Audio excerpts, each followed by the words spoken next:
vaccinations and these laws, which will affect people no matter, you could be in the bush, you could be in a bunker, you could be anywhere. It's sort of got to the point now where what I understand, what they've got in mind is there's nowhere to hide, there's nowhere to run, and that, I think, the idea of sort of total population vaccinations, irregardless of what they've got, what they've got in them or not or whatever, and what's coming up, that concerns me, and Anyway, they're my thoughts. I'm glad you've raised that. I'm glad you've raised the nowhere to hide issue, because I've had an online debate with somebody about exactly that, right? And you do get a chance to watch the video, which Maureen pointed us to. It will show that there's two systems that we're going to be developing. One is the deep state type system, where you will be looked after by the deep state, but you're also a slave at the same time. The other one is to become independent of the deep state and form eco-villages, communities which are totally independent from that corporatized system. And I've always put forward that is viable. We're in a time of choice right now, and I just think that what I was just saying, George, is that the issue is we're no longer in a state of choice. That's that's the difference, to say that there are these two systems, the way they're working and where things are going is to eliminate choice altogether, pretty much. You know what I mean? Within their, I hear what you're saying. As you say, within their bounds. So, yeah, I hear what you're saying, but I may not necessarily agree with it. I think there is a window of opportunity which has opened up with the end of this lockdown. Right now, I've seen it announced that there almost definitely will be another lockdown.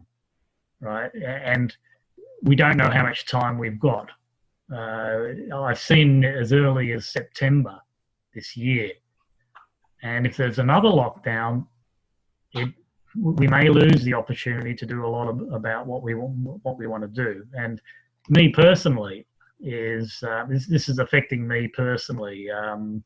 Maybe I need to take some stronger action, not just talk about it.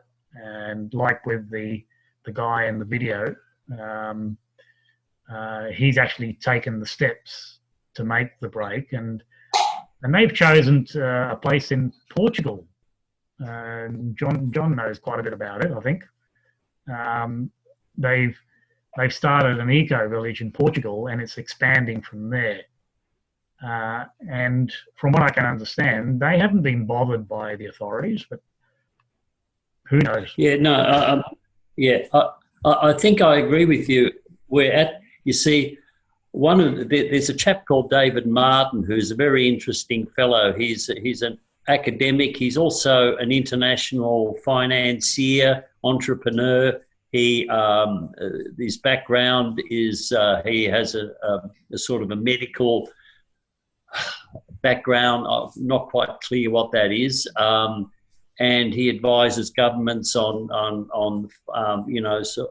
economic matters and things like that. So he's sort of part of the system and not part of the system at the same time. And what his perspective on this is that they've gone so far now that what they're doing is basically what they're trying to figure out is how we're responding not to the virus, but to all the laws, and whether or not how much people will tolerate. And the thing is that if 80 or 90% of the people tolerate the way in which the government has behaved, then the 10% or the 1% or whatever who want to do something different don't have that sort of support of the rest of the population, even if the rest of the population just want to go along with what the government's doing or whatever. But there's no sort of opposition or outcry or resistance of anything much that's been demonstrated in the Australian public. Now, America is different. You know, people are getting out in the streets, they're demonstrating, etc., in a way that the Australian population isn't, for instance. And that's the worry. Isn't there a protest happening this Saturday? That's tomorrow. I had no idea. What's that? Can you? I've got. In every capital city. It's a big one. Where is it? Every capital city in Australia. Oh, right. Well, gee, I should know about this, shouldn't I? Yeah, I mean, I could go around. So how do I find out about that? I saw it on Solutions Empowerment. So I saw it on a couple of places. Wake Up Australia. There it is. John's showing it on his picture. Wake Up Australia. So is there a website called Wake Up Australia, John? Actually, I'm not sure. I just got it from a friend. Okay, I'll check that out. I've seen it in 3 different places. The organiser's Michael Sims. Michael Sims. Okay, is that double M? Yep, SIMM. I'll find out what it is. Okay, great. It was also raised on the Know Your Rights show last Tuesday, and they spoke to the organiser for that.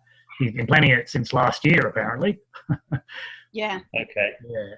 All right. Okay, so if you want to wander off to Parliament, is it Parliament House again? Oh, there it is again. Yeah. I don't think I'll be going, and I'll give you some reasons why. Okay, thank you. Okay. That's great. All right. Lee's just joining now. Okay, I'm going to give George, it... can I just check? Sorry? George, can I just check if it's okay to ask, the source of the information that I think is thoroughly believable, what you're saying about there being a second lockdown, but where's that information coming from? If I'm allowed to ask? If I go back through some of my information, it might be on email, it might be under my storage of items. I've seen it announced. Yeah, actually, I did put it on one of the emails. It's been announced, and I've seen it, I don't know, 3 or 4 times. Announced by the government? Announced by the government? Not necessarily from the government itself, but third parties have said, yes, there's likelihood to be another lockdown. And they could just make it happen, just like that, right? Oh, exactly. If you listen to certain radio stations, this came up only today for me. If you listen to 3AW, every few minutes there's an ad about social distancing, right?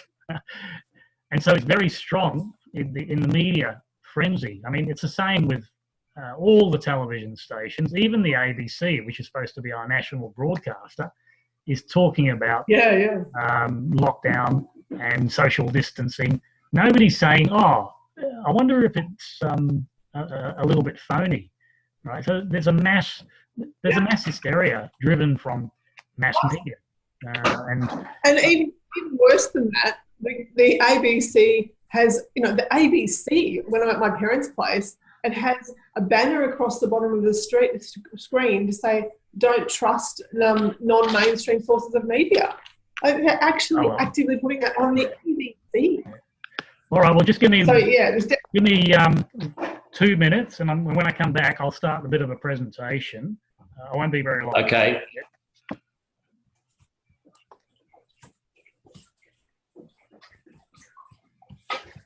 Right, I'm just trying to find the link for that Wake Up Australia protest. Am I the only one that's having trouble with George's audio? Sorry, I can't. Am I the only one that's having trouble with George's audio? Oh. It keeps breaking up. Well, he just went to do something. Yeah, I know, but before he went, I see. it keeps breaking up. Might be worth telling him. Yeah, he's on that satellite link. It's a bit hard for him.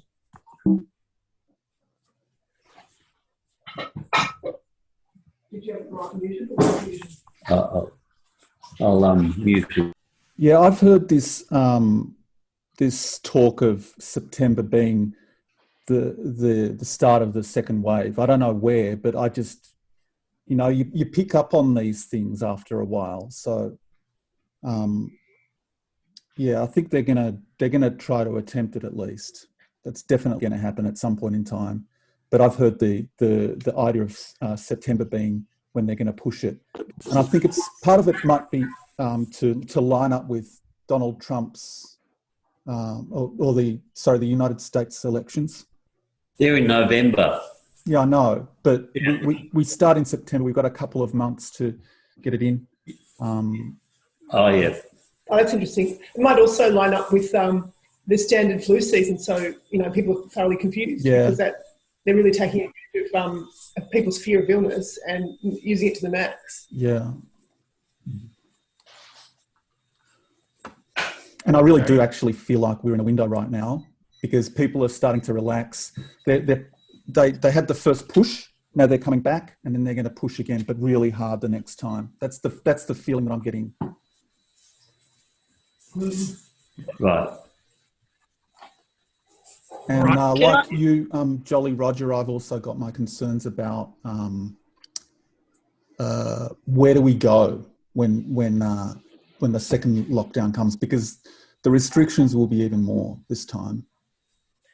Oh really? That's what I think they'll try. Yep. Can I raise a point here? Australia is almost empty in terms of population. Like, if you travel from Melbourne to Sydney, whether you drive or whether you fly, 90+% of the time you see empty lands. Would everybody agree with that? Now, Well, farmland. yeah, we see farmland. Yeah, we see farmland, right? And some of them have got some cattle in there, or some of them have got some sheep. But in general, the lands are empty, right? Now, this is a question I've posed many times. Why is that land not in the hands of the people? Who's holding that land and keeping it from the people? Right? Does that make sense? There's a huge areas of land in Australia which is fertile and it's not being used efficiently, right? Because cattle farming is not an efficient way. From what we know, it's not a very efficient way to grow food.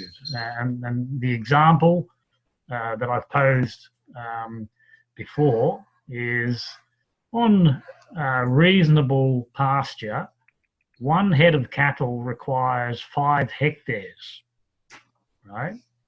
But 5 hectares, that's a big area. That's 500 metres by 100 metres, right? You can probably feed 5 families on 5 hectares. And that one head of cattle can only feed 1 family, right? This is based on information that I've worked with on nutrition, and in this case it was Ayurvedic yoga nutrition. So don't think that then there is nowhere to run and nowhere to hide. And there's also a mindset element which is so very important to observe. If you're thinking about running somewhere to escape something, that's not the right energy. The energy needs to be, this is exciting. This is something I would love to do. And that's to go into a rural area with a bunch of people and set up an eco-village where we're nurturing the earth, right? There's a big difference between staying in a big city, because when you're living in a big city, you are dependent on trucking food in every day, right? A big city has only got a few days food supply. if the trucks stop, you'll see what happened with the toilet paper, I don't know, a month or two ago now. The food will disappear off the shelves very, very quickly, right? And so what I'm saying is, in a rural cooperative community, yes, you have to start getting more self-sufficient. And that's not impossible. It's not that difficult. It's what humans have done for a long, long time. This big city phenomenon is only very recent. And that's part of what I want to present tonight. How about I go into a share screen now, and I'll bring up some of the information I wanted to bring up. Everybody okay with that? Okay. Yep. So I'm going to mute everyone. Debbie, is Larry and Debbie, are you two together? Because Debbie, you've got a screen up there. Have you got another computer going? No. A separate computer? The poster here is the video that Maureen told us about only a few days ago. And some of you might have seen it. When you get a chance, I would say it's a good idea to watch it. However, I've put some summaries which come from the video on the screen, and I'd like to start by talking about those. And if I go to the top left-hand corner, it says, if you value immediate comfort over freedom, you will have to relinquish your personal rights and be governed by an external authority. And what that refers to is, if you stay with the technocratic society, which is generally a big city crowding of people, where you get benefits and privileges, they will feed you, right? They will do their corporate farming, which is not that friendly to the earth. It destroys topsoil. Just turning over the soil and then putting chemicals on it is destroying topsoil. I've played movies on that in our cinema earlier this year and quite a bit last year as well. The most significant documentary was called The Need to Grow. And I also showed corroborating information going back several decades, which was warning us of this problem. Right? The more we do corporate farming, the more we're destroying the topsoil. And the reason's simple, right? It exposes the soil to the air when they turn it over, and then they poison it with chemicals as well. And we're ingesting that stuff. And it's totally opposite to what we know of permaculture, right? Where we mimic nature. And because humanity has taken that path with corporate farming, to me, it's not a surprise that we're under attack. For this technocratic system to survive, it needs to eliminate 90% of the population, right? And that's not a figure just plucked out of the air. It was announced on the what they call the Georgia Stones. If you haven't heard of that, look it up online. These stones were erected in, I think, around 1980 in Georgia, and nobody knows where they came from, right? And they have announced reducing the population 90%. It's totally contrary to the spiritual, metaphysical guidance that we've been receiving through various means.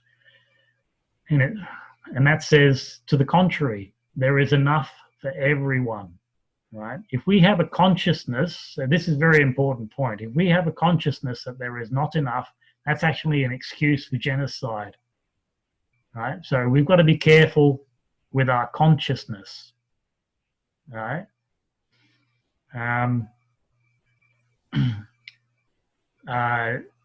There's, or when I get further into the presentation, you might appreciate that there is enough for everyone. And so get that idea that there's not enough out of your consciousness, because it is an excuse for getting rid of people, and that's what's been initiated through this lockdown. It's going to destroy businesses, it's going to destroy livelihoods, and we're likely to go into a deep depression, far worse than the recessions, and probably worse than the 1930s depression, and that was very severe. Okay, so the immediate comfort is the technocratic system will look after you, but you will have to obey. Right? You'll have to relinquish your freedom. So if I move on to the next one, and this is, well, in that first one, that's exactly what we've been saying for a long, long time. With the next one, it says, I promise you, you nor I cannot stop or change the collective direction of where this is going. Right? What that's referring to is there is a collective choice being made by humanity, which is largely a love affair with technology. And I'm not saying technology is bad, but without an advance of spirituality, technology is dangerous, right? We could be going, it's already happening. We're going into an artificial intelligence, machine intelligence regime. And of course, machines don't have compassion. You become just an item on their database, and you can just be removed. Your rights can be removed instantly. I could almost say I'm experiencing that right now. My website has been shut down. If you go to magpiehouse.com.au right now, it's no longer up. And I'm not quite sure why. I might be able to sort it out, but also my mail server service has put what they call a temporary limit on my emails, right? So I can't get my email broadcasts out. Now, isn't that George? I checked your website before. I was able to get on. Sorry? Oh, I got onto your website before. Did you? Maybe it's come back up. Maybe about 10, 15 minutes ago.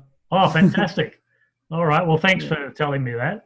But I've got another problem. My mail server has been they've put a temporary limit on, and there's no reason for it. And I couldn't get an email broadcast out on this week, or the last few days, put it that way. And that shows you the power of the technocrats, right? Even if what's happening in this case isn't actually a conspiracy item, right? It shows you the power they have. If they want to shut you down, they just stop you from broadcasting your email news, right? And they can do it just like that. And that's where I have a problem with technocracy moving ahead without spirituality, right? And I've also got some fantastic study material on this, how advanced societies operate, and that's what we need to do. We need to grow up. This is a consciousness problem. You won't fix it by all the other means of, say, economic, political, military, educational, and all that sort of stuff. It's a spiritual problem, right? And spirituality means how we treat each other. We haven't recognized that we are all divine beings, and every last individual counts, right? I'll just mention on that particular point, and I've brought this up before, that democracy is a failure, right? It doesn't work because it marginalizes the minority.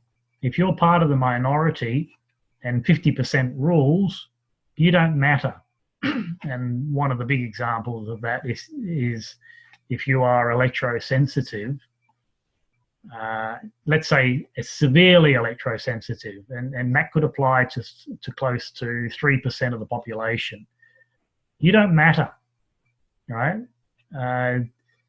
And that doesn't make sense. In a highly evolved society, they always use consensus. That means everybody has got a vote, but the vote counts for everybody else, right? Nobody is marginalized.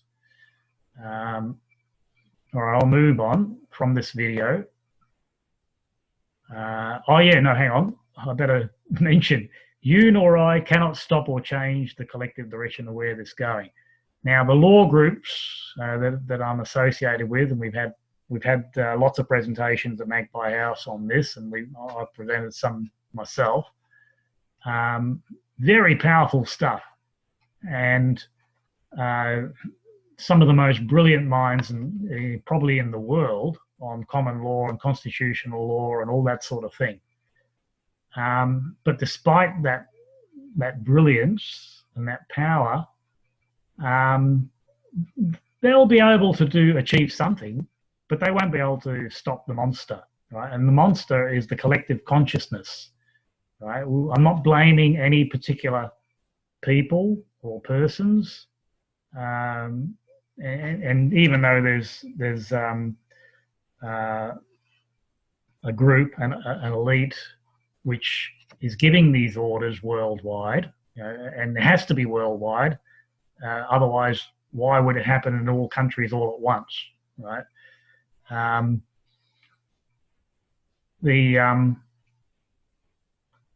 The point I'm making here is we're not going to stop the monster, but the monster's realm is in the big city realm, right? And so if groups of us are able to start rural communities and cooperatives, eco-villages, and that's what this video is talking about, then I've got the idea that they'll leave us alone, right? And I can justify that. The structure that we are proposing is a useful structure for the community, the local community, even though it's disconnected from the corporate influence.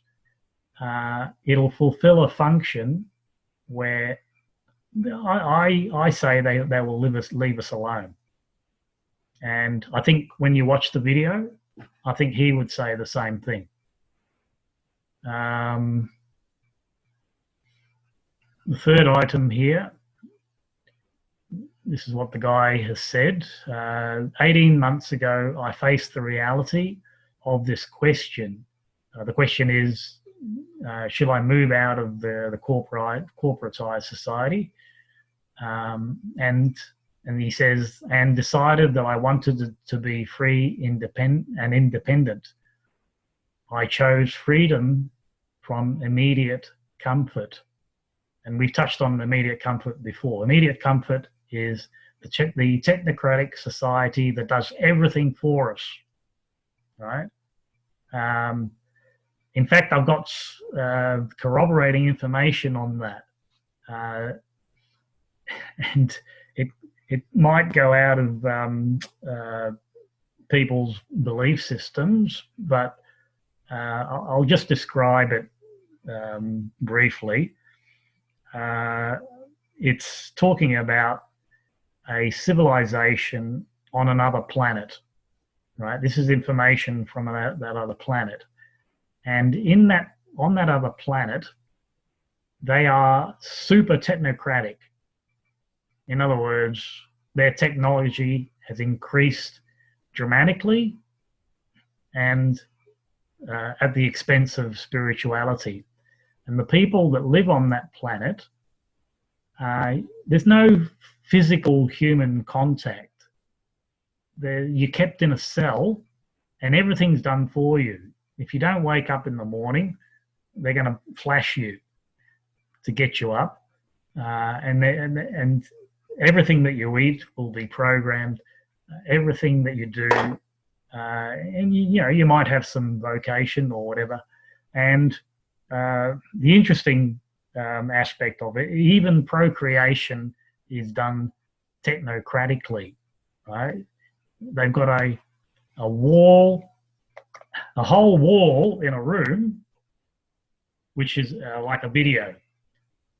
And that's how you have sex, through that, what's being projected on that screen. And then that is used to capture your the sperm, and it's then artificially they use artificial insemination to create their children. Is that the sort of society we want? That's kind of the ultimate application of technocracy. To me, that's a pretty ghastly idea. And I've got lots of corroborating information showing that's the way it could go if we're not careful. The fourth item from this Real Order video, the guy says, right now we are in the process of purchasing a second larger farm near Pineal, that's the name of their village, which will allow us to further expand the community. All right. Now, some of you are aware that for 10 years, we've had several hundred hectares in the northern tablelands, and we're in a similar situation. Right? We'd like to expand into neighbouring properties which are adjoining, and they're available. The frustration is, okay, well, who's willing to make a change? Who's willing to look at this idea where we can go into rural communities and take advantage of the window of opportunity that I mentioned before, right? This lockdown has more or less ended, and they're easing restrictions on the 1st of June, and that's when we've decided to travel back to Melbourne. Right before that, it probably would have been risky. Right, so now most of you are in Melbourne, so don't despair. We'll see you there, right? And we'll be able to put some of these plans into action if people are willing. All right, so that's my commentary on the video Reworld Order.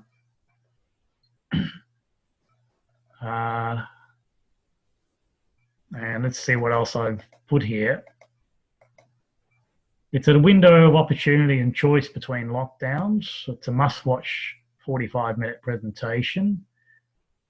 And yes, this is what else came out of that video, and I totally agree with it. This is exactly what we've been talking about. Let those who choose the 5G deep state comfort have it. Right? In other words, if that's what the collective is choosing, let them have it. Right? There's an alternative that we can build up if we choose to. Right? Now, I do hear the arguments that there's nowhere to run, nowhere to hide. I don't go along with that because we know how powerful we are as spiritual beings. We know the power of our own collectives. You know, if you try and do this sort of escape alone, it's going to be too hard. You need to be in a group and mimic the highly evolved structures that have been used on Earth and have been used on other planets to form communities. And in those collectives, there'll be a recognition that we are spiritual beings inhabiting a physical body, and that we have an aspect of the spirit within us all.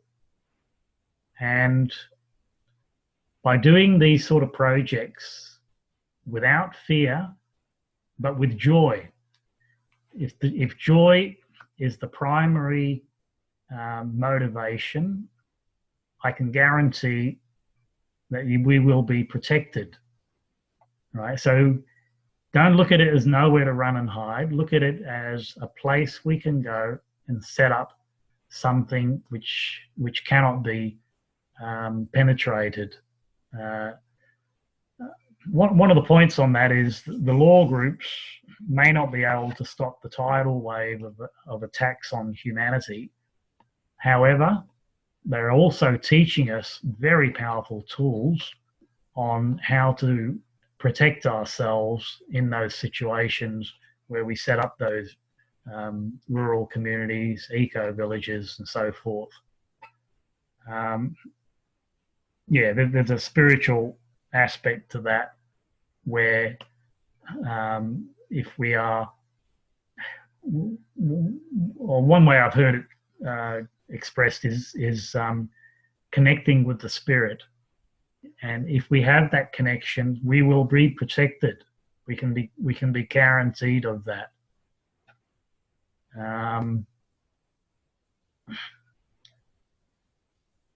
Okay, so I've said here, as this video, the Reworld Order is totally compatible with our own message. Please consider joining our Magpie Alert webinar for a rural cooperative opportunity. Oh, that was tonight, yeah. And you're here, obviously. And an example, if you want to see more of what we've been talking about, go to our YouTube channel. And if the website is up, it's got the link there for how to find that. And you could watch a prior presentation from maybe 2 weeks ago. I've called it Magpie Alert, the second wave of lockdown and the rural solution. And I've also said, do not leave your choice too late, right? Because if we leave our choices too late, if we don't start taking action, then it may be too late to try and make or it might be a lot more difficult, put it that way. Okay, so if I go further down,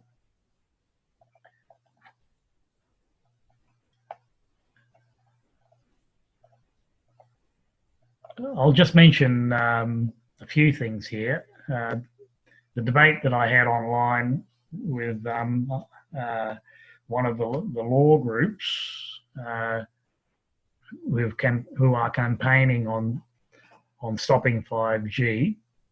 I've shared with them a lot of the 5G, Stop 5G, and also a lot of the Stop Smart Meters information that we've been running at Magpie House for quite a few years, maybe 8 years now. Right? It took that long. Only this year the law groups are starting to support us now. Right? And that's been a source of personal frustration. You know, up until earlier this year, they weren't helping us with this issue. Now that we're seeing that some commentaries are saying that 5G is an apocalyptic extinction event, they're starting to take notice. And we've released lots of information which is saying that this stuff is actually dangerous for us. This is a poster that we did put into the council to try and stop one of the towers in the local area, and I'm not sure if it was successful because I haven't been involved with the group. And well, obviously you can see what it is 5G enforced sterilization. And I presented three short paragraphs here on the dangers of electromagnetic fields, the wireless radiation. The top one comes from the Bioinitiative report, saying human sperm are damaged by cell phone radiation at very low intensities. There's a veritable flood of new studies reporting sperm damage in humans and animals, leading to concerns of reproduction and health.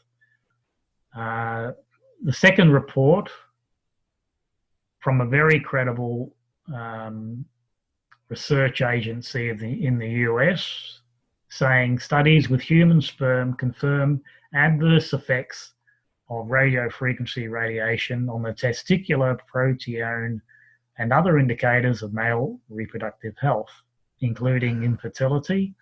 And there's a third article which I've put here. It is clear that radiofrequency electromagnetic fields have deleterious effects on sperm parameters.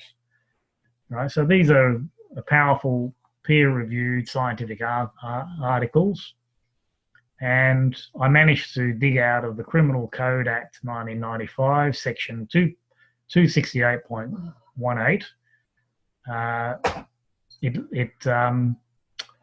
It identifies a crime against humanity as enforced sterilization. And what it says is the perpetrator deprives one or more persons of biological reproductive capacity. The perpetrator's conduct is committed intentionally or knowingly as part of a widespread or systematic attack against the civilian population, and penalty is imprisonment for 25 years. We presented this information to the 5G Science and Wireless Forum in December 2019, and there's a video that we actually recorded the video of the questions that we put to the panel, and they disregarded it all, or they discredited all these points that we raised. They just that's not what the forum was there for. The forum was there to support the widespread proliferation of 5G, and subsequent to that, maybe about a month ago, I produced another video presentation showing there's 3 very, very powerful reports discrediting the use of 5G the way it's being pushed on us right now. Right? One of them is saying, well, we paid for fibre to the home, fibre to every business, and we didn't get it. Right? This was promised to us 20 plus years ago, and we didn't get it. The big corporations kind of wormed themselves out of it, and we ended up with what's known as DSL. You know, that's the current day internet now, and it's far inferior to having fibre into every premises. The second article very clearly presents that wireless is not supposed to compete with wired or fibred implementation of internet. And I presented in my presentation a couple of items on why that is so. And let's assume this is what they're trying to do. They're trying to get everybody hooked on 5G on their phones and for their internet. But that means you're having hundreds, maybe thousands of people sharing a 5G network, right? The medium for 5G is the ether, or call it the air or whatever, right? It has to share the air. And even though it's super fast, if you get 1,000 users trying to use that service, surely it's going to clog up. Whereas if you've got fibers that go to every premises, you're not sharing at all. You've got a unique connection, a really high-speed connection into your home or business, and the only source of clogging is at the exchange, right? It's a completely different scenario. The third report was the IEEE report. Now, which was released in January and updated in March of this year. Now, IEEE, the Institute of Electrical and Electronic Engineers, are the ones that produce the IEEE 802-whatever standard for wireless radiation so many years ago. It would have been more than 20 years ago. Now, IEEE in this new document is saying wireless radiation is a biological hazard. What a turnaround, complete switch. But it's come maybe 10 or 20 years too late. But anyway, it's something. The IEEE is a very prestigious organisation, and people should be able to use that report to say, well, this is not good for us. And then the debate I had online was saying that the law group was saying that this 5G thing, even though they've only just started campaigning on it, the guy said, oh, it's taking over my life. And so I wrote back to him and I said, well, 5G and wireless took my life over years ago. And I shared a Cryon message. It's one of the spiritual sources that comes through, which tells us that we cannot defeat the monster. So you'll see the red writing there. It says old energy, old energy does not surrender ever. It simply dies hard and slow, right? And the reason for that might be is the people that are running the world are drunk on power, and they're implementing their own version. I've written an article on this, by the way. I've written an article on these elite families are implementing their own version of biblical Armageddon. And their solution is to do away with most of the population, right? So that to me sounds like mass murder and genocide. And they will not give up, right? So we need to step out of their way. There's other information that I've shared before as well. And basically what it says is if you try and cut off the head of the monster, it grows a head twice as big and comes after you, right? And it's consistent with something I've written here, a quote from Buckminster Fuller. And he says, this is about 100 years ago, he made this quote, "You never change things by fighting the existing reality. To change something, build a new model that makes the existing model obsolete." Right, so I'm saying this is the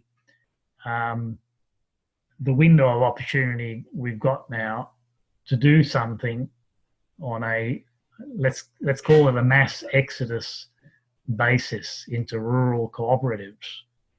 I've shared in other presentations that there is a group that I'm strongly connected with up in the tablelands here. The tablelands are a vast plateau up to the Queensland border and into Queensland as well. It's geologically, it's one of the most stable places on Earth, and so there's been quite a bit of activity here from groups interested in the area.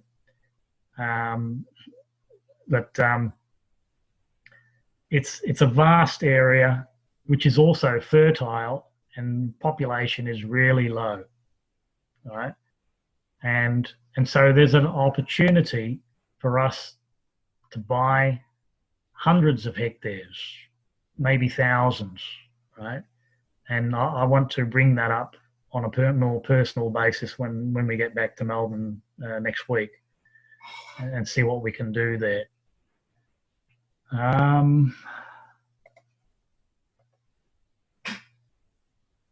yeah, so when I put that stuff to this law group, the question was asked, well, however, what happens when there's nowhere else to run? And I'd replied with, nowhere else to run is a key issue, but doesn't this express despair? In other words, from the metaphysical stuff that we work with, thoughts create reality. If we've got an attitude of despair, if it's anything less than joy, you're actually helping to create that despair. And so I suggested, why not use thoughts creatively for repair and not despair? And I quoted from Henry Ford, who said, if you think you can, you can. And if you think you can't, you're right. Right? So I hear those arguments that there's nowhere to go, nowhere to run, and I don't ascribe to that. I don't allow that negative thought to come into my consciousness. And if more of us do that, we'll realize how powerful we really are. And I can share a heap of information on the power that we have as divine beings. Right? This is why I've always said this is a consciousness problem. We need to wake up to who we really are. Right? And if I quote Marianne Williamson, one of the my favourite quotes is,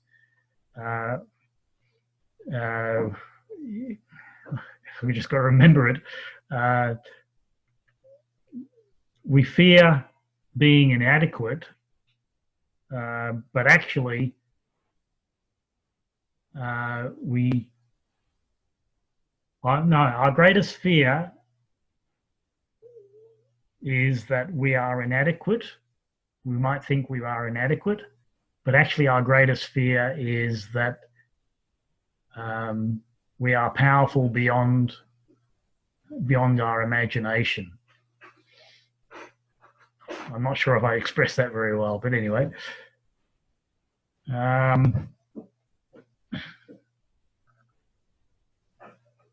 Okay, I'm looking at launching something into the Nexus Forum magazine.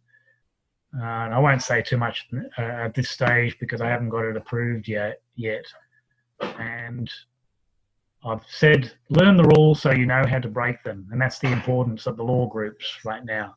They're helping us with the knowing what we can do on a kind of a legal basis, although we don't want to go there at the same time, right? But if you learn the rules, then you don't have to go there. And that's for our protection. And I've quoted one of the spiritual teachers from the 1980s who said, get out of the cities, they will be the most dangerous places to live. And it seems to be so applicable now.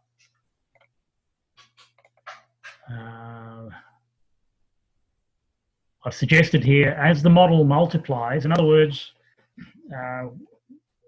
we could become a seed for the first model on this basis, but then we want to see it multiplied in many ways around the world, and don't think that it's not happening, right? So one of the best models we've encountered actually comes from Russia, and the last I heard is that Russia has already set up 300 of these communities successfully.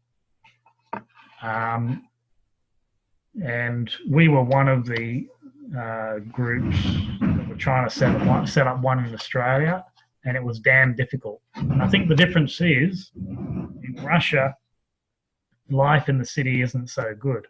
In Australia, life in the city is pretty good. Especially if you're on welfare, you don't have to lift a finger, and you can live like a king. There's plenty of welfare. And welfare is disempowering, ultimately. Hang on, somebody wants to join in. Okay. Yeah, so what I'm saying here is once we decentralised, it creates safety in numbers and makes the old tyrannical big city system redundant. I've also said elsewhere, don't imagine this is going to be a piece of cake. Interestingly, the video that we were looking at before, this one here, says the same thing. This is going to be hard work, but it's also going to be very satisfying work in the long run. If you're looking for a quick fix, I don't think you'll find one. I could actually suggest that if you want comfort, stay in the big city, and it will look after you. It's not that bad, right? But you're going to have to obey what they say.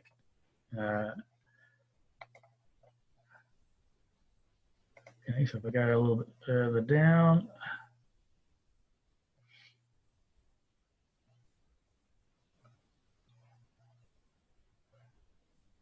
Yeah, I've said here there's adjoining lots on offer, but may require 10 to 100 families contributing. Is there enough momentum for change? Anyway, we'll leave that for now. What I might do, and what I did in the last Friday, is a meditation. I think Jolly Roger can't get back in for some reason. And I keep admitting him, and he comes and goes. Technical problems, right? So unlike the law group, law group meetings on Zoom and a lot of other groups, I'm saying let's meditate, right? And I've got another meditation again from the Telos people. And I'm not going to go into detail about where they come from. It's a remnant of the Lemurian race from, who knows, 15,000 years ago. And what I'm asking people to do is suspend judgment. You know, if I'm talking about something that happened 15,000 years ago, you're probably going to think I'm cuckoo. Right, but try suspending judgment, because if we don't, we're displaying human arrogance, and human arrogance and being right is one of the big issues about making this transition into heaven on earth, let's say. Jolly Roger's still trying to get in. And it still doesn't get in.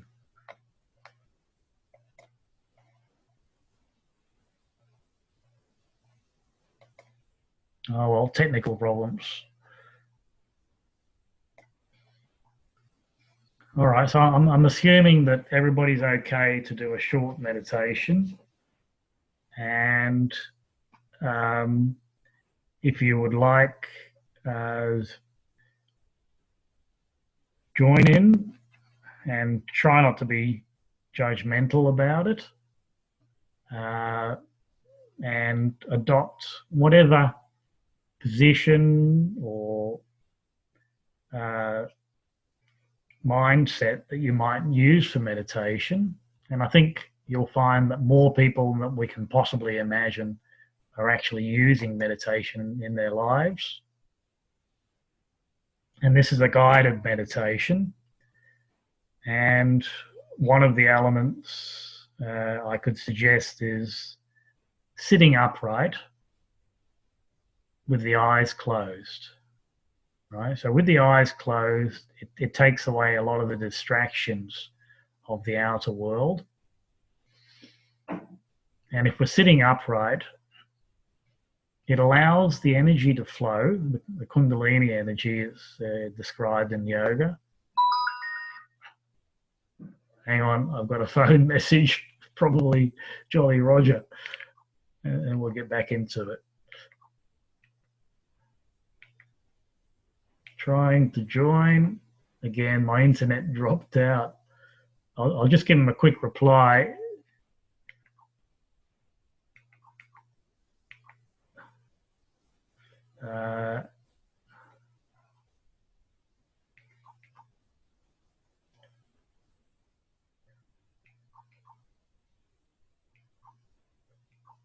Whoops.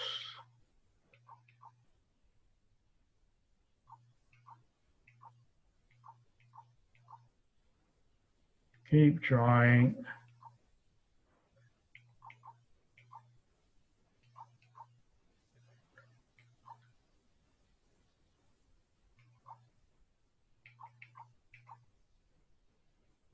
Can see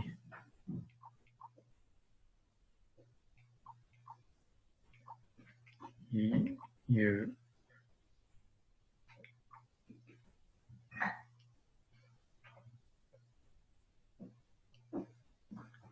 So here I am talking about the dangers of wireless radiation. I'm using one of these things. I certainly don't put it up against my head.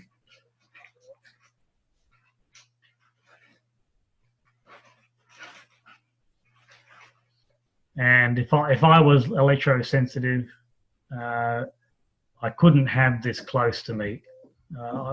We've met people that are so sensitive that they actually get sick, even though they're 100 meters away from one of these. Anyway, that's something else. Okay, so we've adopted a meditative stance, if you wish, if you please. And we're coming into a neutral state of mind where we're just a listener, like an observer. I'm not asking anyone to believe any of this stuff. In fact, you can accept it or reject it as you please.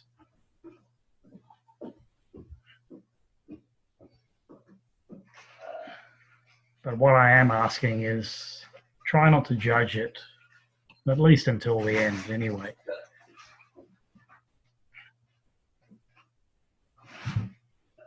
And the meditation begins with, why raise our consciousness? If, from what I was saying earlier in the piece, I was saying it's a consciousness problem. Everything's a consciousness problem. And going on, our experience has been difficult and full of challenges the last several thousands of years due to the level of consciousness we have fallen into. Right? I've got lots of corroborating information indicating that beyond a few thousand years, maybe 5,000 years, our consciousness was very high. And maybe that's why history beyond 5,000 years has been obliterated from our educational systems. We have allowed ourselves to gradually descend from heights of glory to our present way of life that does not project the divine beings we are. In many ways, we are still worshipping a God outside of ourselves. Right? So that one statement defines the problem. In our meditative state, if we can move mindfully into the center of our being, we can know that the God energy is not separate from us. It's not out there, it's within.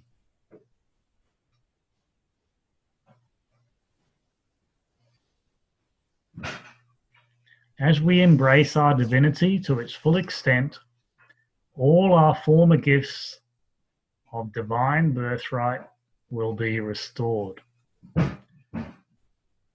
We will once again be able to demonstrate the ease, the magic, and grace of the unlimited God being we truly are, forever above the pain and suffering of the present limitations we have been living with. The fall of mankind is not about Eve eating an apple, like many still believe, but a compromise in the high level of consciousness created by a desire to experience polarity.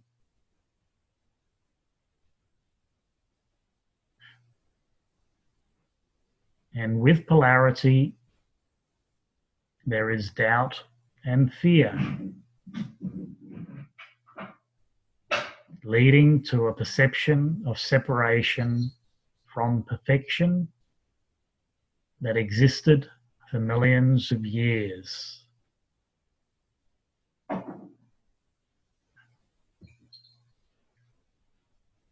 Just from another source, I like to share, your life is a magic trick and you are the magician. See if you can embed that in your consciousness, because it's a very powerful statement.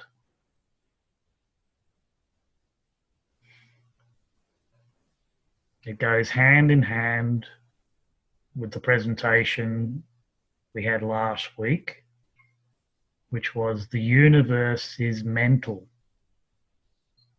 All is mind. And so with the power of our minds, we can change the reality.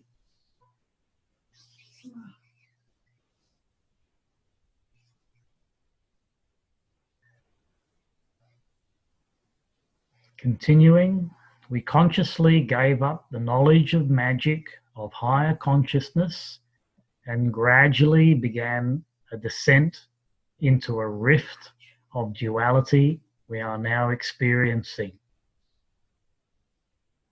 This means that we still possess this knowledge in the deep recesses of our soul that can be resurrected into our present awareness.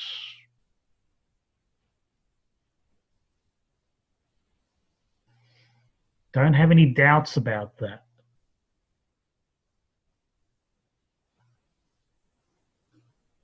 Or, at the very least, suspend judgment about whether that's possible.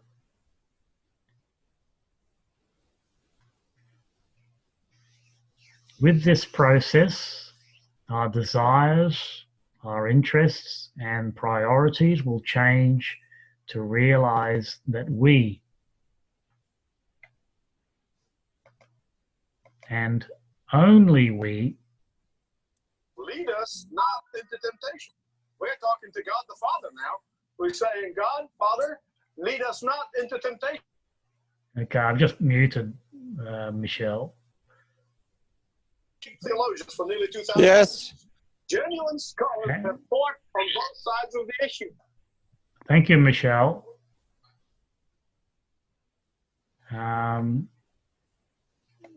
Thank you for that contribution.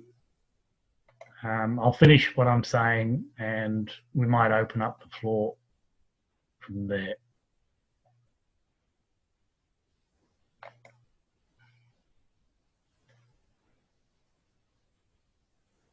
Okay, so we possess this knowledge in the deep recesses of our soul, and it can be resurrected into our present awareness. With this process, our desires, our interests, and priorities will change to realize that we and only we are the creator and the prime authority in our lives. When we've interacted with the law groups and the common law, the constitutional law, and all the other laws that we need to learn, I'm also saying that there is only one level of jurisdiction which is valid, and that's the divine jurisdiction. Ignorance of divine jurisdiction is what leads to all the problems.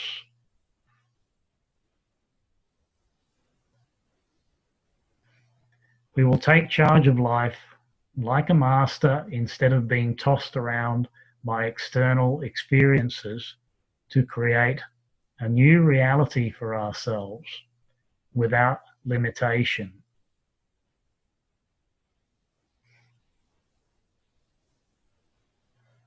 Our ascension, this is the final paragraph of this, our ascension to freedom, a crowning graduation of thousands of lifetimes on this planet, is now at hand, the goal of all our incarnations since the beginning of time. It is the goal of all of the many lifetimes, lessons, and wisdom that we have gained while on Earth.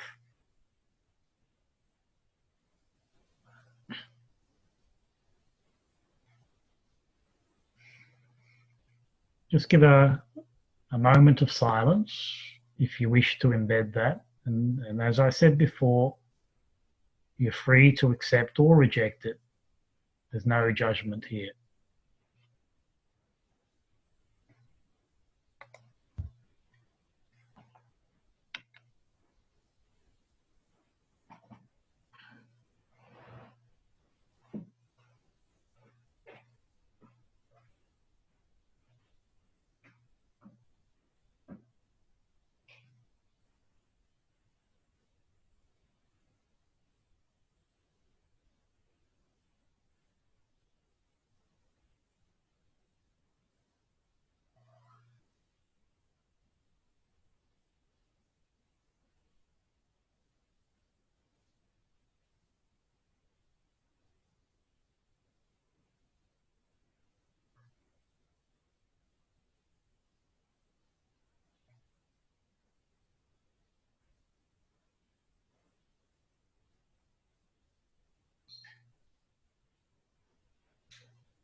Okay, so let's bring that part of the evening to a close.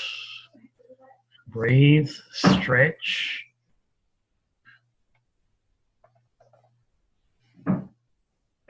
And come back into a normal state of awareness.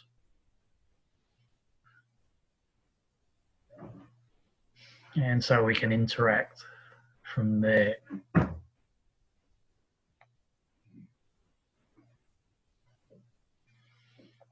Okay, so I've covered quite a bit of information there, and if you can, you could go to our YouTube channel. You can access that from the website magpiehouse.com.au and look up some of the previous presentations. And I'm trying to bring them up right now, and I can't see how to change. I might just stop the share. Welcome back. And I'll try and share one or two of the others.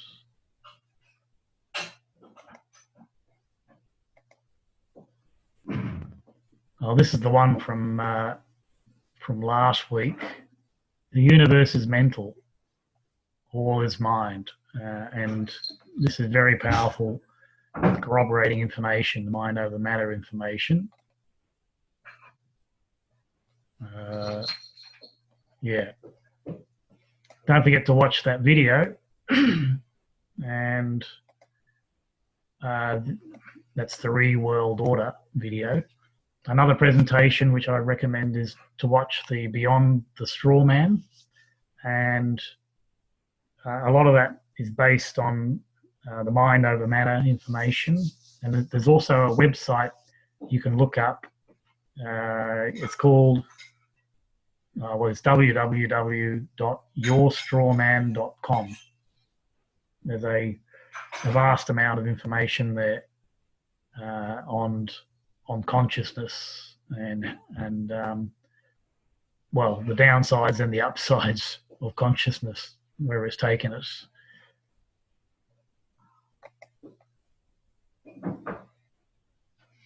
All right, well, how about we open up to queries. I'm just looking at the chat screen, and we've got a comment here. The only successful action against 5G transmitter installations is to physically destroy them. Legal letters don't do jack shit. Okay, well, that could be true. And so by setting up these eco-villages and rural communities, there'll be no need for those things, because none of us are going to have the devices that will use those networks. That's what I'm assuming, and I'm going to stick to it. But with regard to physically destroying them, I'm saying the opposite. Let them have it. They'll see the if they so insist on having that system operating, let them have it, and they'll see the results of that. It might take quite a time for that to come through. So if you have got questions, that's probably a good idea. You can put your questions up in the chat screen, and I'll try and address them. From Patricia.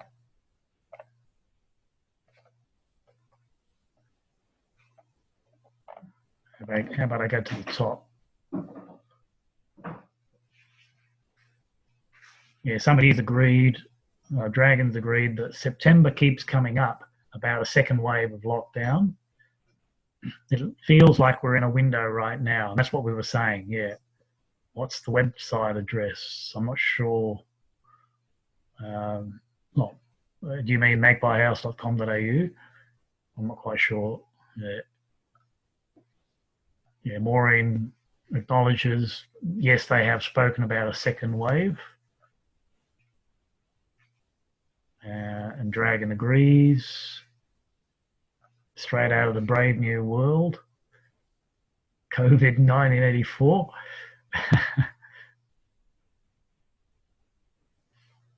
The action against the local tower was not successful. We were fighting what they called a 4G tower, and we find that now it will be a 4G, 5G tower. Yeah, there's a few misnomers on 4G, 5G implementation.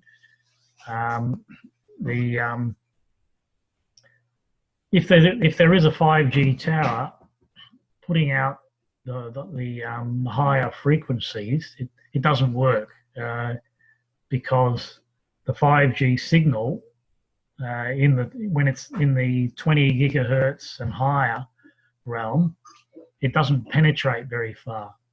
So you can't really have a 5G tower unless it's being used for some other interim purpose. And the only way it'll work is if you've got lots and lots of what they call small cell towers. You know, they're not a tower. They're just small boxes, which they might put on every light post in your street. Now, they are acknowledging that the 5G signal will not penetrate into buildings very well. It won't even go through glass. And I've done a presentation on that earlier this year as well. And so I've been hearing about solutions they're trying to come up with. And they're talking about putting 5G inside the building. How insane is that? You've got a fiber connection into your building. You've got an incredibly powerful, fast internet connection already in the building. And I've even heard that many corporations are starting to remove the Wi-Fi out of their workplaces. Why would you want to have 5G transmitters in your building, trying to service maybe hundreds of people when you've got the fiber connections? Anyway, it's bizarre.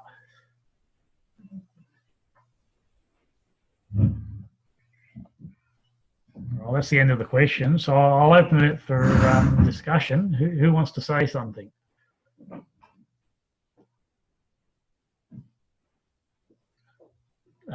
Is there a general agreement to what I've presented that we should be able to form collectives which are independent of the government, corporatized government system, which is based on social democracy? That's not quite the term I'm looking for. I'm of the view that we should be able to create these eco-villages without too much interference. And that's why I'd like you all to watch that video, because this guy is already doing it. And there are examples of this happening around the world. Just got a chat from Bhakti. Can you clarify if your community is or isn't receptive to people who wanted or needed to remain connected via phone, internet, to family, friends, text, employment? Of course we have to be connected. At the moment, we've got satellite internet here, and I'm actually quite pleased in the way it's working. I was actually quite surprised how well it does work. So don't be afraid about that. But mobile phones might be a different issue, right? Because the more mobile phones that are used in these collectives, the more the so-called authorities will say, "Oh, we need to put up a tower there."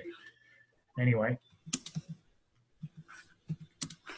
you managed to get on, Hans? Yes. Yeah, cool. All right. Well, when I produce a recording of this, I'll tidy it up. I'll take all the faces out, and we'll put it up on YouTube again. So if you missed anything, it'll all be there.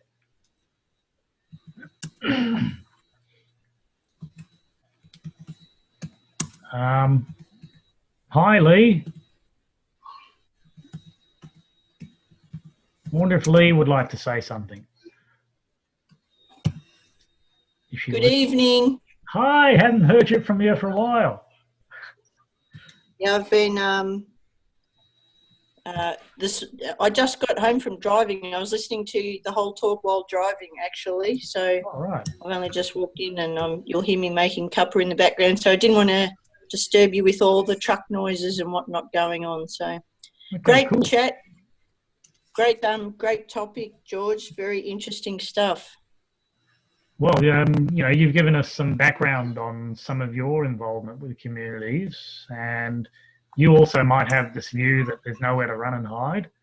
And that's what I'm saying. No, that's not the way it works. With higher consciousness, you take an attitude of joy into what you want to do instead of fear, and that will automatically give you protection. I don't actually have an opinion about whether there is or isn't going to be anywhere left to hide. I'm open to whatever happens. It is what it is. It's God's will. Great. Yeah, watch the video and you'll see what I mean. Excellent stuff. All right. Well, I'm going to be clunking around, so that's why I'm muting myself as much as I'd like to chat, but I don't want to disturb you all. So Okay. I'm going to mute myself. So But great stuff, and hello everybody, and hopefully we can all chat another time. Bye. Bye. Bye.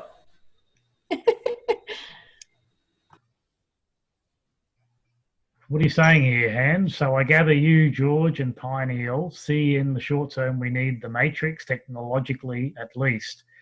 Well, something I said very early on, there's nothing wrong with technology, but it must develop with a spiritual aspect. One of the study items which I'd like to initiate through these groups, it tells us that an awakened species always has a balance between cosmology and technology.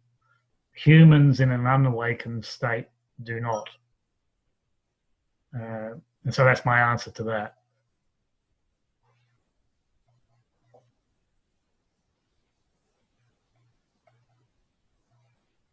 I was just asking that because of the way I had a brief look at the Reworld video, and as you were saying, there is this the coexistence of the matrix, inverted commas, and the free world or communities. But the way he described it was that there's sort of this separation where there's no interaction. But obviously, if we're still supplying the technology, because in terms of the sort of technology that satellite phones and cars and all the rest of it, at least in the short term, we're reliant and dependent on them, aren't we? Yeah, I mean, I could extrapolate from there and say that in these ancient societies beyond 5,000 years ago, and it wasn't always highly evolved, but there are aspects of highly evolved cultures that we've got lots of information on. They're always communicating with us, put it that way. And they've given us this information. It depends on whether we're willing to listen. And they use a method of communication which is not necessarily voice, right? They use methods of communication telepathically, right? And we're coming into that era now, if on a mass scale, if we're willing to let go of the dependence of using the technological devices to do that.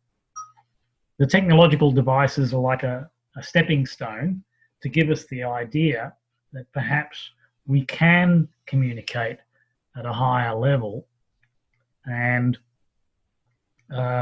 one of the ways it's been described from the shaman sorcerer world is entering the realm of silent knowledge. And that's pretty descriptive. Those two words together, silent knowledge, define what that means. It means knowing things without having to logically reason them out. Right? The logical reasoning part of us is a masculine attribute, which has dominated humanity over many thousands of years. But there's a feminine aspect which is intuitive, right? And we've not only suppressed the feminine, we've viciously suppressed the feminine. But it wasn't too long ago that we had a balance between the feminine and the masculine. That's when we need to return to in order to bring on this silent knowledge that I was speaking about.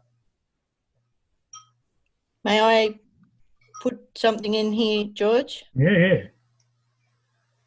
I don't know if any of you have heard of a, well, I would say an organisation or group. So speaking about community and silence, this is where this idea comes from. Have any of you heard of the Buddhist meditation retreat called Vipassana? Vipassana is a common anybody- practice. Well, there's a group that's called Vipassana, so I'm not sure exactly where it comes from. But anyway, point being, they run, or used to run, and I believe still run, silent retreats. So you can go and spend time in their retreats in total silence. I did 10 days. Yeah. And absolutely loved it. I realised, so just like you're saying, George, that a lot of what comes out of our mouths is just such a waste of energy. It really is. It's so, right, you got it. I can see you shaking your head, George. And I know I'm speaking now, but I tell you, I think a lot of what that comes out of most people's mouths is just not even worthy of uttering. So anyway, they're beautiful meditation workshops, and I believe they're worldwide. There's ashrams and retreats all around the world that run them. So it might be something to consider if people want to learn a bit more about themselves and still be within a community doing so in silence. So speaking of silence, I'm going back onto mute again. Bye-bye. Yeah, thanks for that contribution. Yeah, I've done and I've conducted, I've been in Vipassana retreats and I've conducted them as well. Not the full 10 days, but the 10 days is useful. Imagine being with people, interacting for that long. Something changes, right? Something within you just has an opportunity to release itself, and you go into this silent knowledge mode, and things come up. I've heard of people getting some big surprises from those retreats if they're able to stick with it. I've also heard of people after 2 or 3 days, they say, "Oh, this is too much. I'm getting out of here," and that's okay too. Yeah, so that's a very good point. Yeah.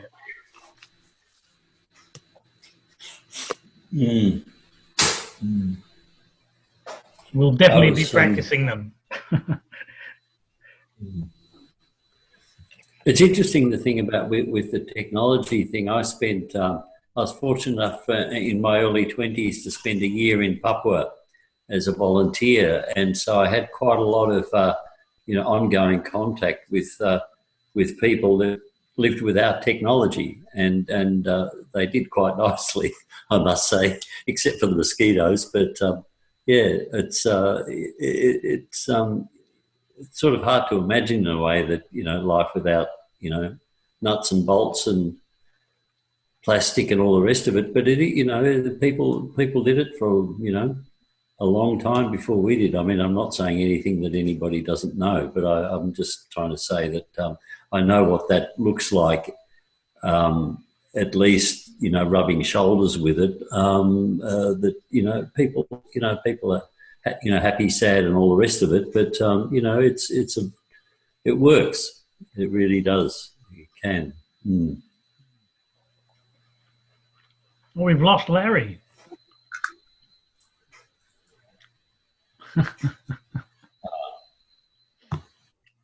We've got Debbie, but we haven't got Larry.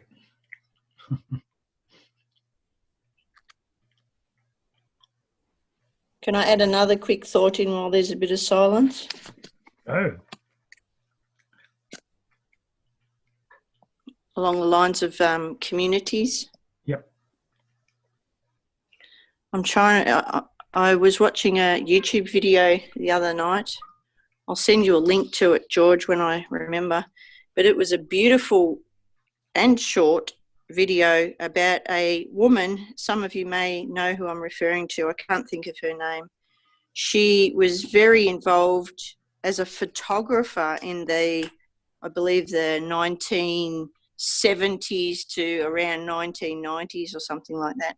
And she travelled around America taking photographs within communities, and she has compiled them into a beautiful looking book. I'd love to get a copy of it, but it's probably very expensive. 3,000, apparently America at that time when she was travelling around had 3,000 communities. Yeah. That just blew my mind. I thought maybe 30, not 3,000. Yeah. So there's obviously a fairly substantial, or was, I would like to think it's still thriving, but I don't know, you know, commune type environment happening in America. So do you know how many we've got here, George, in Australia? Oh, there are quite a few. And I've had interaction with a number of them. The one Wild of the most, stab of how many? I'd have to look it up. I haven't looked at that information for quite some time, but I was at the Bundagen conference. Bundagen is a community close to the Coffs Harbour coast, and being close to the coast, it's very popular, right? You can't get in other words. And Yeah, of course. I was one of the speakers at the conference. Okay. And can you buy some land in Victoria, please, George, and then I'll join. I've had this. I would. I'm dead serious, but I don't want to move to New South Wales. I'm sorry, I don't. Yeah, I've had this argument before, and I'll just share some of the a little bit of a response to that. And we started looking for land as a collective group in 2007, and I jumped at the opportunity, right? Because I thought, well, okay, here's an opportunity to start a community with a bunch of people, some of the early Magpie House people, and we did a lot of research, we did a lot of traveling, and initially I was the one saying, oh, it's got to be in Victoria, you know, this is our home. Anyway, everywhere we travelled to in Victoria, there was big evidence of bushfires, right? And if you're going into a rural setting in Victoria, bushfires are an issue most of the way through the state. We even travelled up to the top of Mount Hotham, over 1,800 metres high, and the bushfires burnt right up to the top. Right? And that's the characteristic of Victorian weather. It's cold, wet, miserable winters, and on occasion catastrophic summers. Right? And that will occur. That will occur every so often. Right? That's not the only reason. Right? In Victoria, if you're looking for land, suitable land to do one of these communities, it's kind of been subdivided already in majority of areas, and it's very expensive because of that. And we also found that the legislations in Victoria are much more difficult to deal with. Some of the other states are far more liberal with this because so many communities sprung up. In Victoria, there's very few. And probably the best well-known one is the Mura community. I did end up emailing them, by the way, George. I haven't had a response yet. So I've had some interaction with them, and interestingly, that community started in the Dandenong Ranges, right? Oh, did it? Yes, it did.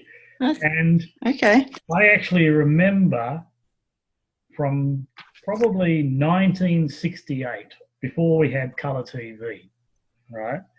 I remember seeing on news reports that they were attacking this community, the authorities, because they didn't want the SEC, the State Electricity Commission, connecting up grid power to their community. and they were battling with the authorities, the police, or whatever, to try and stop these installations. And this was black. So this is where the law groups come into, you know, that we should be all uniting, because the law groups that are battling against the entities like the councils and the, you know, the electricity companies and the phone companies and blah blah blah. Yeah, but this is where we all need to. Yeah. I explained that we all need to be helping each other to move forward. I think that's what I believe. Yeah, but I explained early in the presentation is you're not going to defeat the monster by doing that, right? Certainly learn it for yourself and the collectives that you might form outside the monster's realm. But if you're trying to fix the system, it can't be done, right? You'll find that in the video, the Re-World Order video. You know, sometimes it's fun to poke the bear though, right, George? It is. Yeah, of course. Yeah, I mean, if that's the game that you want to play, go ahead. You know, that's all I can say. And you look, you could potentially win a lot of the battles, but you won't win the war, right? These attacks on humanity in that realm will never stop. It's old energy, and it will not die unless you make it redundant. And I explained that fairly thoroughly before.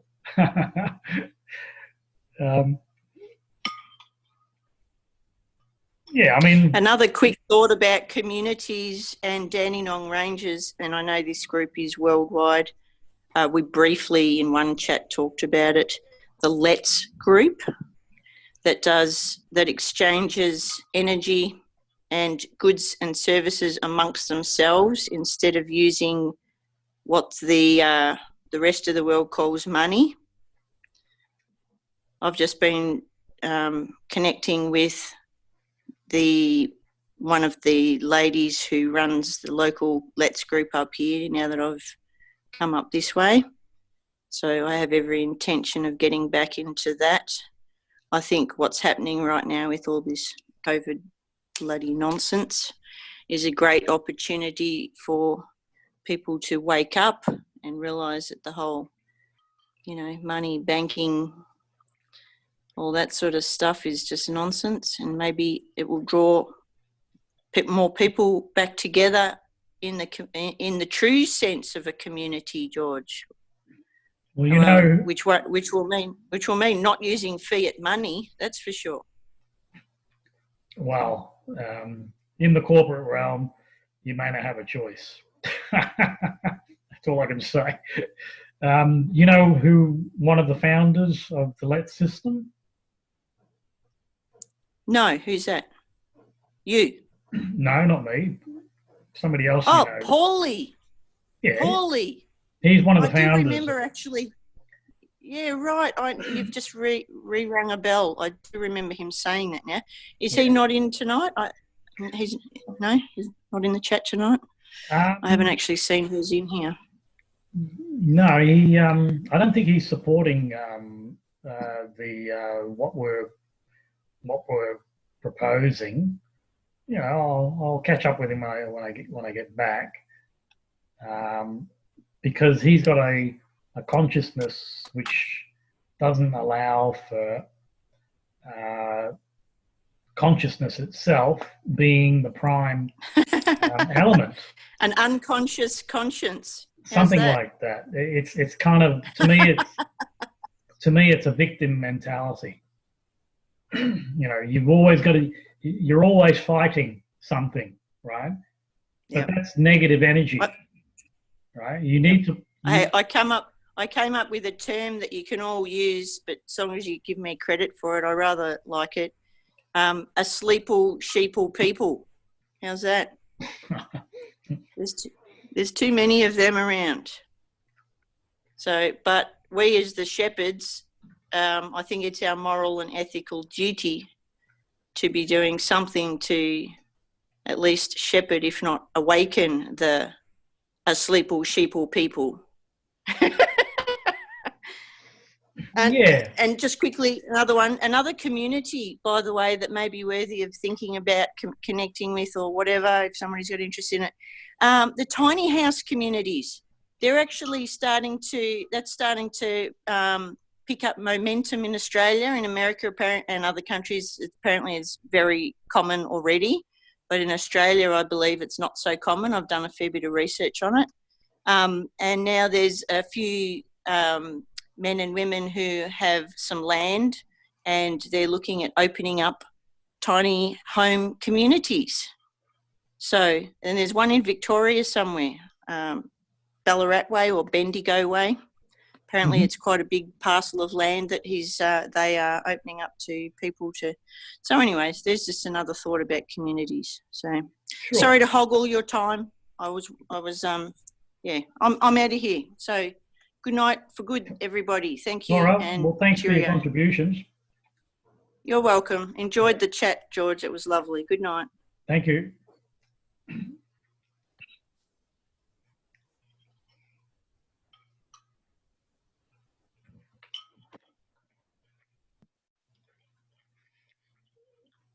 Have a chat amongst yourselves. Just a question. With regard to that rally tomorrow, I didn't see a time. I gather it's at Parliament House in Melbourne? No, at the Shrine. At the Shrine at 12 o'clock midday. Okay, then great. Thank you.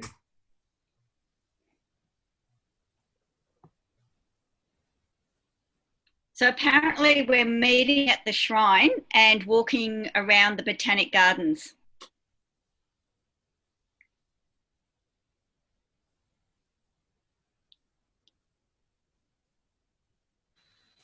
Okay, thanks. Who's the organiser of that, please, somebody? Unmute. So it's a guy called Michael Sims, and he has a vaccine-injured son. Thank you. That's terrible to hear for him, but good that he's leading some people to understand what's going on. So is the main theme of tomorrow about anti-vax? Anti-government. Yay! All the things. All the things. Anti-autistic don't want. Anti-kebab, Illuminati, Freemasons, anti-police. Is the Maureen? Is the rationale for the Botanic Gardens just to not be as confrontational as? Yeah, it's peaceful, and the reason why they're doing it at the Botanic Gardens is because they want to encourage families with their children. So it's very, very peaceful. Okay. Just to probably just for support, to show that there are so many people that are not wanting that, because right. And especially people with young children, and it's horrific what they're trying to do. Yeah, because most sort of protests, like environmental ones and that, do include children. They're quite family orientated, but there is the potential for quite a reaction from the police at this point in time, at any rate. Yeah. Well, as long as we stay calm. I don't know. Yeah. No, I've attended quite a few protests and things over the years. Not, being calm doesn't really, the police sometimes have got their agenda, calm or not calm or whatever. But I'm just thinking about that in terms of, connecting and conveying that to the rest of the community, because the botanical gardens are quite a sheltered sort of environment in that regard. But I'd possibly just for people to connect with each other at this early stage. Yeah. Well, I do know that the legal group is meeting there, so we're all in contact. Oh, great. Yeah. Oh, it'd be good to talk to them about how things are going as well. Yeah. Good. Legal group or law group there? The law. I think there might be a few unhappy people if you call them a legal person. That was just a slip of the tongue. Just on the note of the police intervening, though, or causing problems, is there anything in place for tomorrow or any other gatherings in regards to what to do if they are? I do know that Sydney has got a permit because this is Australia-wide and it's in every capital city. And I do know that Sydney's got a permit, but I'm not sure about Melbourne. We don't want any permits. We don't need anyone's permission to do what we want to do. Yes, Right. but it's peaceful. But what happens if, just like they did at the city parliament one the other week, and is the ongoing issue? Oh, even just today, by the way, did anybody watch the news that the police shot dead a man? Right? Yeah. I mean, they're just out of control, folks. So we need something in place that if they do harass somebody from, let's say, our people, what are we going to do about it? Get their names and stick them through the common law court. That's what I'm not muted. With regard to the police, I've had a lot of experience, or experience with organising protests and rallies and doing the police liaison work in the beginning, and as probably apart from their uniform and all of that, the police are as much a part of the community as anybody else. We're people in that, and that can be a really positive and creative thing to have, to not sort of no surprises, so to speak, for them, and so that they sort of can feel a part of what we're doing to the extent that they can. It would, What? Sorry, what was that? I think a lot of them are pretty brainwashed with the mainstream. So they're not. Yeah. I truly believe a lot of the police have sold their soul. I think the police culture has changed quite a bit over the years. They're more the amount of gadgetry they've got with them and their attitude. There is much more of a military sort of stance with the police than there used to be. They're not community. It's not community policing anymore as it was. They're actually just corporate policy enforcers. Sorry, what was that? Psychopaths and terrorists. Well, yeah.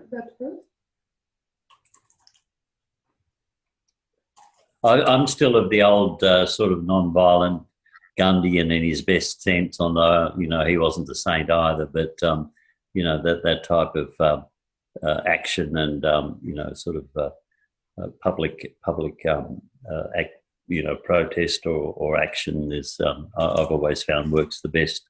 Yeah.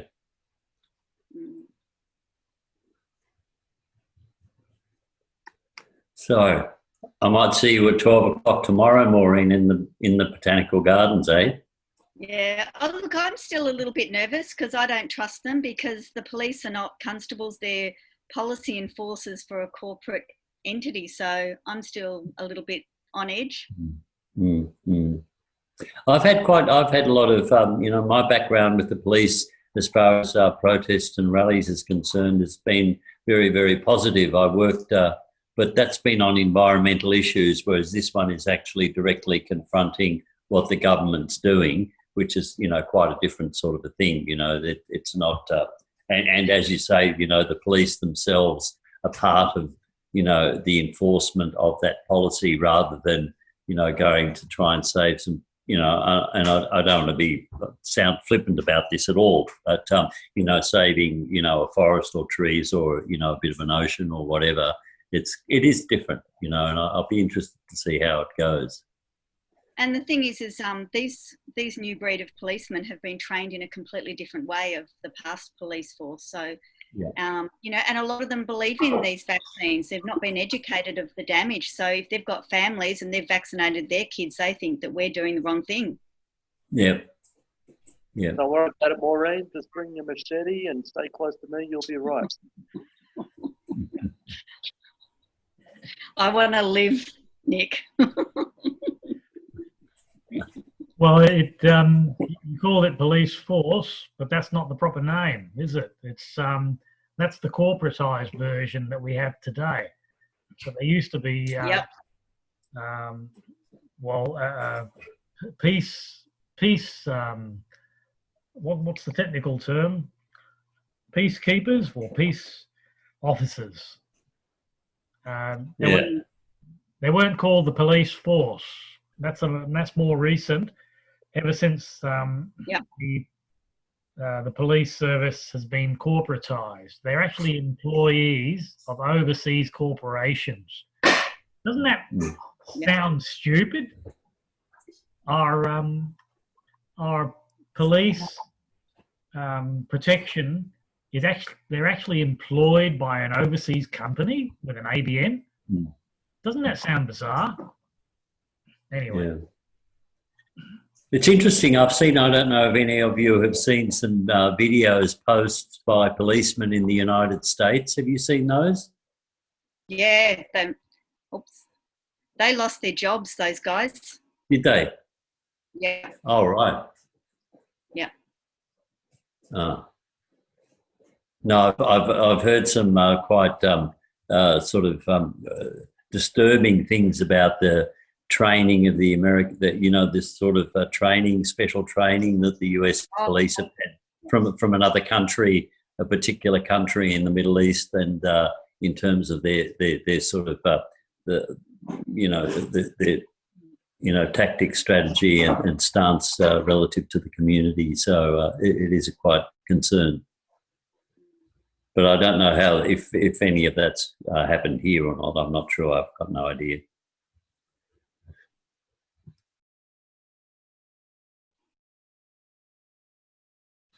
Sorry to hear those chaps have lost their jobs. It's terrible. I thought you were talking about the ones that were talking out against the corporatisation and the military force of the police at the moment. Yeah, I was. Yeah, I've seen a couple of them, and they were basically asking their fellow police, their comrades in arms, so to speak, to uphold the Constitution and not to, bear down on the population, on the people, to treat people with respect and according to the Constitution. Is that what they're the people you mean? Yep. Yeah.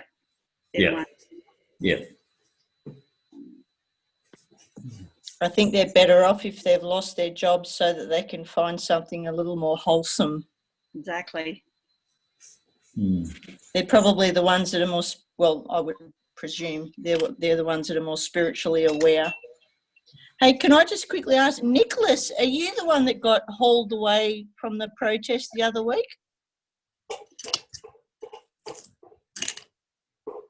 Nicholas? No. No? Yeah. Okay. Does anybody know who it was that apparently got taken off in the divvy van and then dumped around the corner? That was Thanos. Thanos, I don't know. It's Nick and Craig and Thanos and a bunch of other dudes. Craig, Nick, not Nick, Thanos, yeah.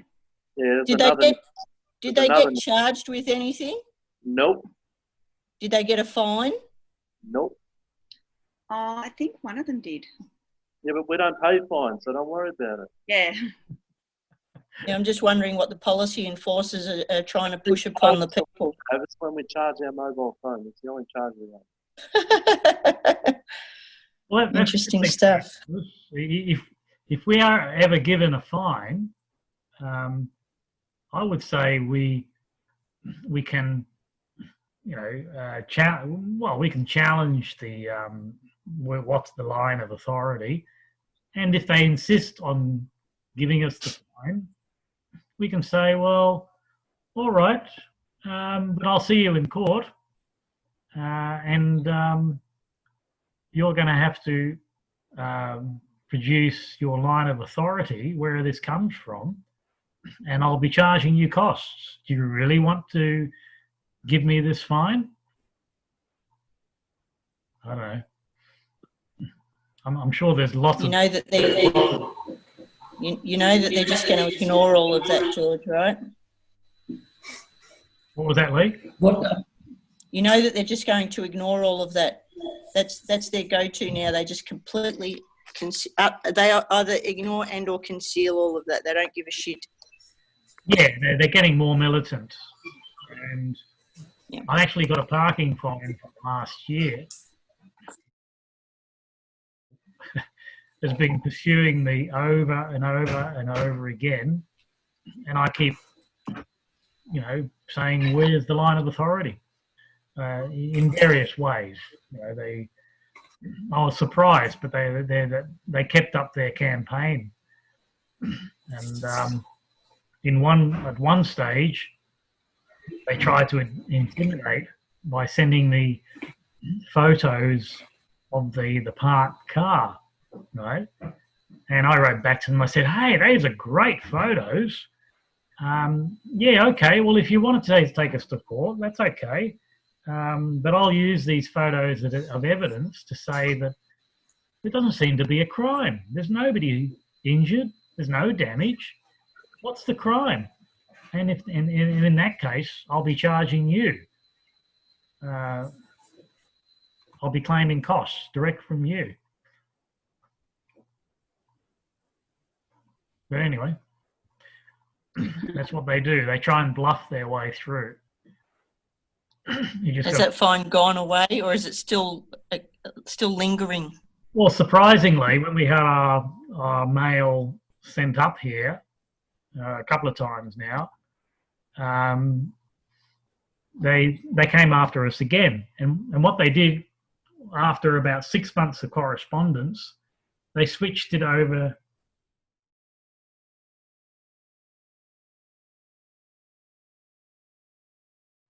Right, and all this time, all the correspondence, they decided, let's go after somebody else, because they weren't getting anywhere with me.